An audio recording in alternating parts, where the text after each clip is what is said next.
Hi guys, welcome to Toss and Talk.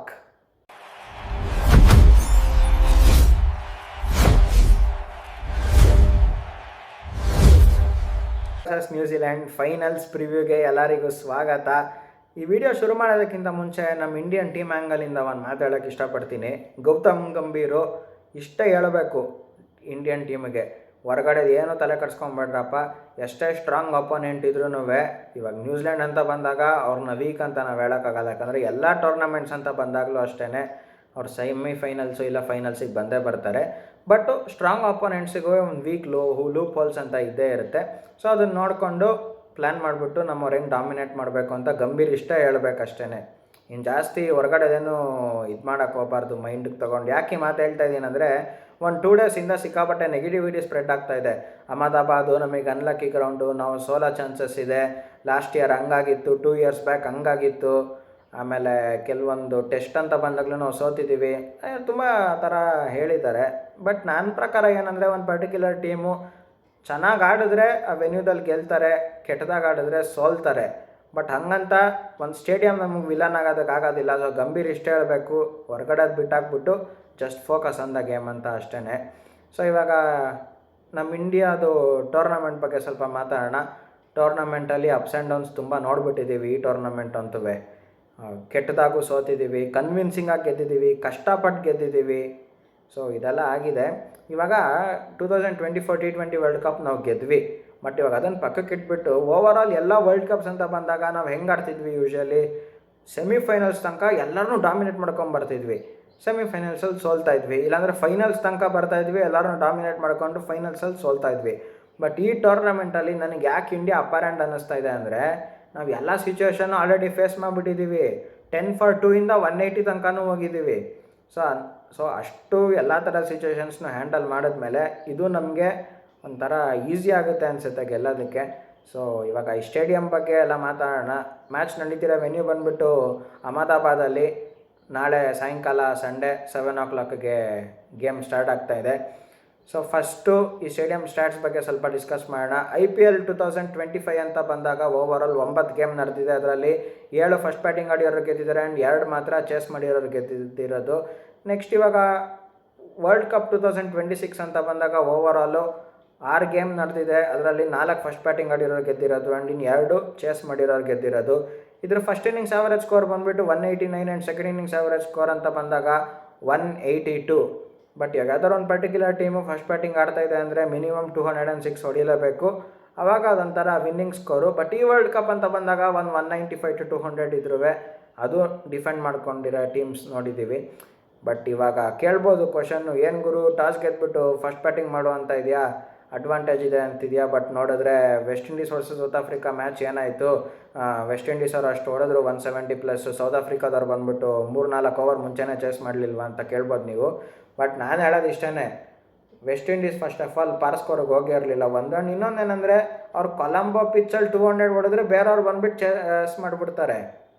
Colombo ಅಂತ ಪಿಚ್ಚಲ್ಲೂ ಅಷ್ಟೇ, ಯಾಕಂದರೆ ಅವ್ರಿಗೆ ಸ್ಪಿನ್ನರ್ಸು ಗೆಲ್ಸೋದಿಲ್ಲ, ಪೇಸರ್ಸು ಗೆಲ್ಸೋದಿಲ್ಲ, ಅವರು ಬೌಲಿಂಗ್ ತುಂಬ ವೀಕ್ ಇರೋದ್ರಿಂದ. ಸೊ ಆ ಗೇಮ್ನ ತಲೆಯಲ್ಲಿ ಇಟ್ಕೊಂಡು ಏನೂ ಡಿಸಿಷನ್ ತೊಗೊಳಕ್ಕೆ ಹೋಗಬಾರ್ದು. So win the toss, bat first, 195 to 200 ಹೊಡೆದ್ರೆ 100% ಡಿಫೆಂಡ್ ಮಾಡ್ಕೊಬೋದು. ಸೊ ಇದಿಷ್ಟಾಗಿತ್ತು ಸ್ಟೇಡಿಯಂ ಸ್ಟ್ಯಾಟ್ಸು. ನೆಕ್ಸ್ಟ್ ಇವಾಗಿದ್ರೆ ಸ್ಪಿನ್ನರ್ಸ್ ಆ್ಯಂಡ್ ಪೇಸರ್ಸ್ ಎಕಾನಮಿಗೆ ಬಂದ್ಬೇಡ. ಸ್ಪಿನ್ನರ್ಸ್ ಎಕಾನಮಿ ಬಂದುಬಿಟ್ಟು 8.86 ಆ್ಯಂಡ್ ಪೇಸರ್ಸ್ ಎಕಾನಮಿ ಬಂದುಬಿಟ್ಟು 9.88. ಇಲ್ಲೂ ಅಷ್ಟೇ ಸ್ಪಿನ್ನರ್ಸಿಗೆ ವಿಕೆಟ್ ಬೀಳೋದಿಲ್ಲ.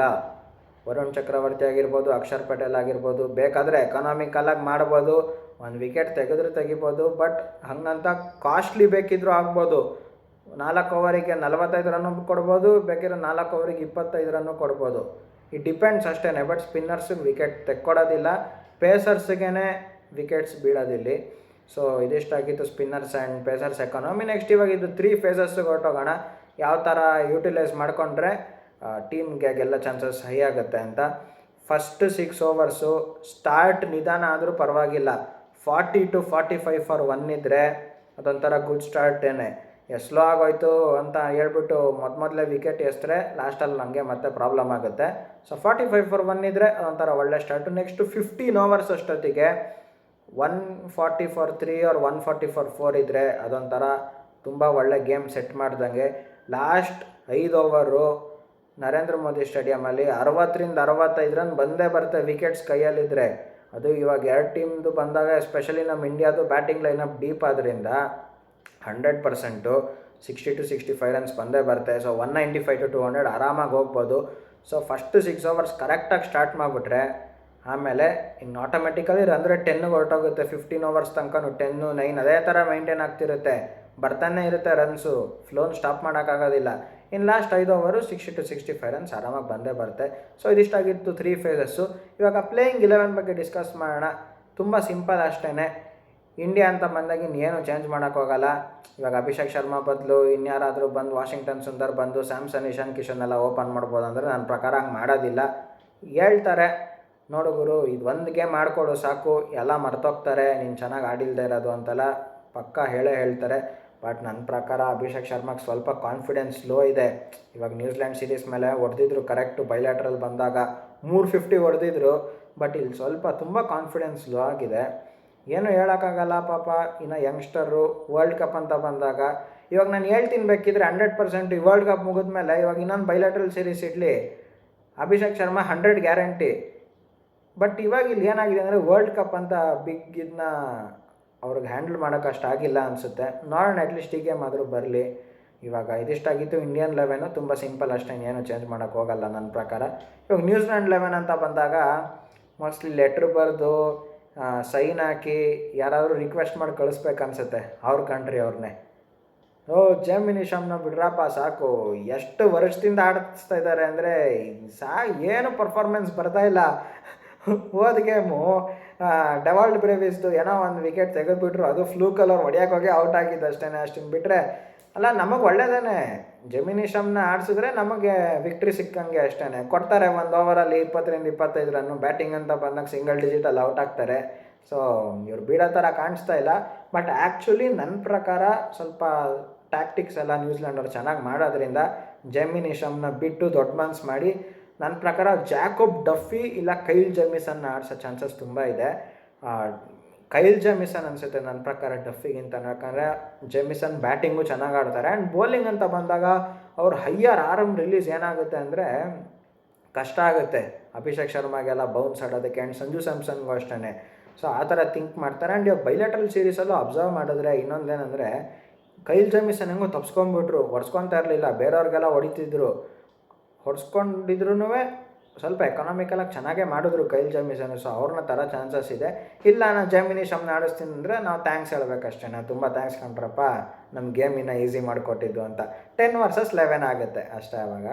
ಸೊ ಇದಿಷ್ಟಾಗಿತ್ತು ಪ್ಲೇಯಿಂಗ್ 11 ಬಗ್ಗೆ ಡಿಸ್ಕಷನ್ನು. ನೆಕ್ಸ್ಟ್ ಇವಾಗ ಎಡ್ಜಸ್ ಆ್ಯಂಡ್ ಗೇಮ್ ಚೇಂಜರ್ಸಿಗೆ ಹೊರಟೋಗೋಣ. ಎಡ್ಜ್ ಬಂದುಬಿಟ್ಟು ನನ್ನ ಪ್ರಕಾರ ಇಂಡಿಯಾದವ್ರದ್ದು 65 ಆ್ಯಂಡ್ ನ್ಯೂಜಿಲ್ಯಾಂಡ್ ಅವ್ರಿಗೆ ಬರೀ 35 ಕೊಡೋಕ್ಕೆ ಇಷ್ಟಪಡ್ತೀನಿ. ಏನಕ್ಕಂದರೆ ಇಲ್ಲಿ ಒಂದು ಸ್ಪಿನ್ನರ್ಸಿಗೆ ಏನೂ ಇದಿಷ್ಟಿಲ್ಲ, ಹೆಲ್ಪ್ ಇಲ್ಲ. ಯಾಕಂದ್ರೆ ಅವ್ರ ಕಡೆ 3-4 ಸ್ಪಿನ್ನರ್ ಏನಿದ್ದಾರೆ, ಮಿಚೆಲ್ ಸ್ಯಾಂಟ್ನರ್ ಇರ್ಬೋದು, ಗ್ಲೆನ್ ಫಿಲಿಪ್ಸು, ರಚಿನ್ ರವೀಂದ್ರ ಎಲ್ಲ ಏನು ವಿಕೆಟ್ಸ್ಗೆ ಹೆಲ್ಪ್ ಇಲ್ಲದೆ ಇರೋದ್ರಿಂದ. ಆ್ಯಂಡ್ ಇನ್ನೊಂದೇನೆಂದರೆ ಸ್ಯಾಂಟ್ನರ್ಗೆ ಎಕ್ಸ್ಪೀರಿಯನ್ಸ್ ಇದೆ. ಇವಾಗ ರಚಿನ್ ರವೀಂದ್ರ ಬಾಲ್ ತಿರುಗ್ತಾ ಇತ್ತು, ಯಾರು ಹೊಡೆಯೋಕೆ ಹೋಗ್ತಾ ಇರಲಿಲ್ಲ, ಚೆನ್ನಾಗಿ ಮಾಡಿದ್ರು. ಬಟ್ ಇವಾಗ ಅದೇ ಬೇರೆ ಇವಾಗ ಚಾಂಪಿಯನ್ಸ್ ಟ್ರೋಫಿಲಿ ಏನಾಗಿತ್ತು ನೆನಪಿದ್ರೆ, ರಚಿನ್ ರವೀಂದ್ರ ಒಂದು 7-8 ಓವರ್ ಮಾಡಿದ್ರು. ಲಾಸ್ಟಲ್ಲಿ KL ರಾಹುಲ್ ಬಂದ್ಬಿಟ್ಟು ಏನು ಮಾಡಿದ್ರು, ತೆಗೆದುಬಿಟ್ರು 1-2 6ನ. ಏನಾಯ್ತು ಆಮೇಲೆ ಅವ್ರ ಲೆಂತ್ ಎಲ್ಲ ಹೊರಟೋಗ್ಬಿಡ್ತು. ಸೊ ಎಕ್ಸ್ಪೀರಿಯನ್ಸ್ ಇಲ್ಲದೆ ಇರೋದ್ರಿಂದ ರಚಿನ್ ರವೀಂದ್ರಾಗೆ ಸೊ ತುಂಬ ಕಷ್ಟ ಆಗುತ್ತೆ. ಗ್ಲೆನ್ ಫಿಲಿಪ್ಸ್ಗೂ ಹೊಡಿತಾರೆ. ಇನ್ನು ಸ್ಯಾಂಟ್ನರ್ ಒಬ್ಬರೇ ಏನು ಮಾಡೋಕ್ಕಾಗುತ್ತೆ? ಯಾರಾದರೂ ಒಳ್ಳೆ ಅಭಿಷೇಕ್ ಶರ್ಮಾ ಏನಾದ್ರು ವಾಪಸ್ ಫಾರ್ಮಿಗೆ ಬಂದು ಸ್ಯಾಂಟ್ನರ್ ಬಿಟ್ಟರು 1-2-3 6 ಅವ್ರಿಗೂ ಸ್ವಲ್ಪ ಕಷ್ಟ ಆಗುತ್ತೆ. ಅವಾಗ ಅವ್ರು ಫಾಸ್ಟಾಗಿ ಹಾಕೋಕ್ಕೆ ಶುರು ಮಾಡ್ತಾರೆ. ಅವಾಗ ಅವ್ರು ಸ್ಲೋ ಥ್ರೂ ಏನಾಗ್ತಾಯಿದ್ರು ಅದೆಲ್ಲ ಸ್ಟಾಪ್ ಆಗುತ್ತೆ. ಸೊ ನನ್ನ ಪ್ರಕಾರ ಬೌಲಿಂಗ್ ಎಡ್ಜ್ ಅಂತ ಬಂದಾಗ ನಮ್ಮ ಇಂಡಿಯಾದವ್ರದ್ದೇನೆ. ಆ್ಯಂಡ್ ಇನ್ನೊಂದು ಹೇಳ್ತೀನಿ, ಇವಾಗ ಲೋಕಿ ಫರ್ಗಸನ್ನು, ಮ್ಯಾಟ್ ಹೆನ್ರಿ ಎಲ್ಲ ಹೆಂಗಂದರೆ ನಿಮಗೆ ಪವರ್ ಪ್ಲೇಲಿ ಚೆನ್ನಾಗಿ ಮಾಡ್ಕೊಟ್ಬಿಡ್ತಾರೆ. ಬೇಕಿದ್ರೆ ನಮಗೇನು ಪವರ್ ಪ್ಲೇಲಿ 45 for 1 ಇದ್ರೂ ಗುಡ್ ಸ್ಟಾರ್ಟೇ ಆದ್ದರಿಂದ. ಆ್ಯಂಡ್ ಇನ್ನೊಂದು ಏನಂದರೆ ಡೆತ್ತಲ್ಲಿ ಇವ್ರಿಗೆ ಬೌಲಿಂಗ್ ಎಕ್ಸ್ಪೀರಿಯನ್ಸ್ ಇಲ್ಲ. ಮ್ಯಾಟ್ ಹೆನ್ರಿ ಕಿಲಾಡಿ ಬೌಲರು, ನಾನೇ ತುಂಬ ಸತಿ ಹೇಳಿದ್ದೀನಿ, ಹೆಂಗೋ ಮಾಡಿಬಿಡ್ತಾರೆ.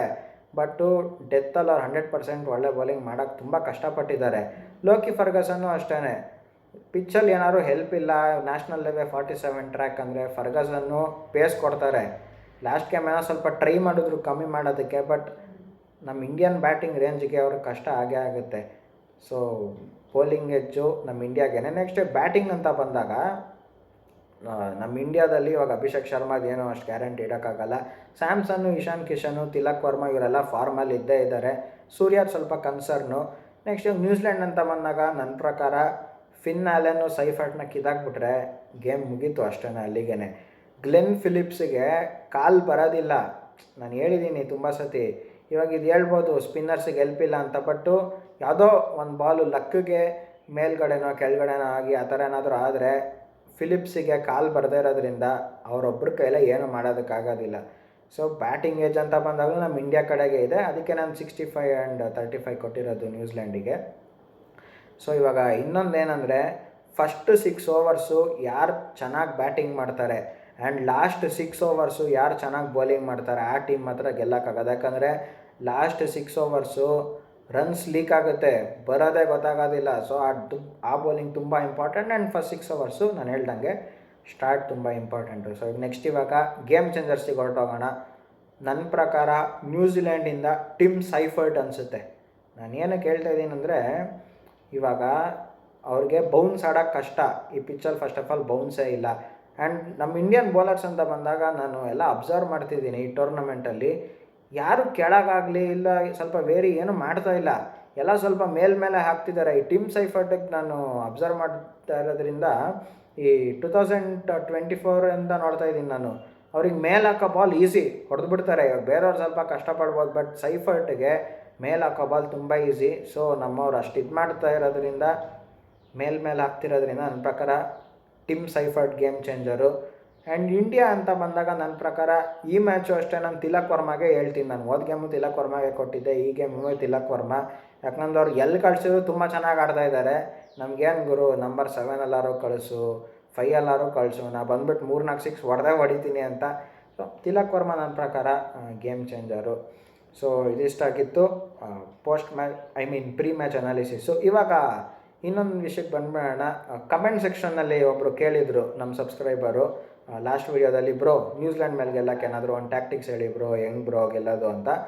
ಸಿಂಪಲ್ ಇಷ್ಟೇ, ಫಿನ್ ಆ್ಯಲನ್ ಟಿಮ್ ಸೈಫರ್ಟ್ನ ಎಗರಿಸ್ಬಿಟ್ರೆ ಆಗೋಯ್ತು, ನಾವು ಅಲ್ಲೇ ಗೇಮ್ ಒಳಗೆ ಬಂದುಬಿಟ್ವಿ. ಇನ್ಯಾರಿಗೂ ಅವ್ರ ಕೈಲಿ ಅಷ್ಟು ಆಡೋದಕ್ಕಾಗೋದಿಲ್ಲ. ಯಾಕಂದರೆ ಸೈಫರ್ಟು ಇಲ್ಲ ಫಿನ್ ಆ್ಯಲನ್ ಯಾರಾದರೂ ಒಬ್ಬರು ಕೊನೆ ತನಕ ಇದ್ದರೆ, ಇಲ್ಲ ಬೇಡ 10 ಓವರ್ ಇದ್ರೂ ಸಾಕು ಗೇಮ್ ಚೇಂಜ್ ಆಗಿಬಿಡುತ್ತೆ. ಸೊ ಸೈಫರ್ಟಿಗೆ ಮೇಲ್ಮೇಲೆ ಆಗ್ತಲೇ ಕೆಳಗೆ ಸ್ವಲ್ಪ ಯಾರ್ಕರ್ಸ್ ಆ ಥರ ಟ್ರೈ ಮಾಡಿ, ಇಲ್ಲ ಬೌನ್ಸ್ ಸ್ವಲ್ಪ ಟ್ರೈ ಮಾಡಿ, ಅದನ್ನು ಮಾಡ್ಬೋದು.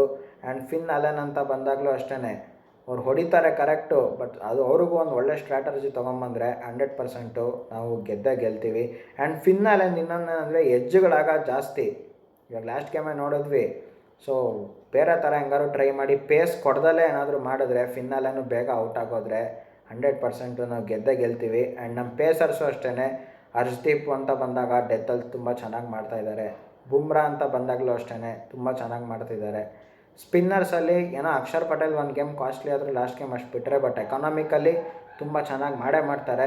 ಸೊ ಆ ಸಬ್ಸ್ಕ್ರೈಬರ್ ಕಮೆಂಟಿಗೆ ಇಷ್ಟ ಆನ್ಸರು, ಫಿನ್ ಆ್ಯಲನ್ ಸೈಫರ್ಟ್ನ ಕಿತ್ತಾಕು, ಮುಗಿದೋಯ್ತು ಅಷ್ಟೇ, ನಾವು ಗೆದ್ದುಬಿಡ್ತೀವಿ ಆರಾಮಾಗಿ. ಇನ್ಯಾರು ಚೆನ್ನಾಗಿ ಆಡ್ತಾರಂತ ನನಗೇನು ಅನ್ಸೋದಿಲ್ಲ. ಅವ್ರು ಇನ್ಯಾರು ಹೆಂಗೆ ಚೆನ್ನಾಗಿ ಆಡಿದ್ರು ಅವ್ರಿಗೆಲ್ಲ 180 ಮೇಲೆ ಹೋಗೋದಕ್ಕಾಗೋದಿಲ್ಲ ಆ್ಯಲನ್ ಸೈಫರ್ಟ್ ಇಲ್ಲ ಅಂದರೆ.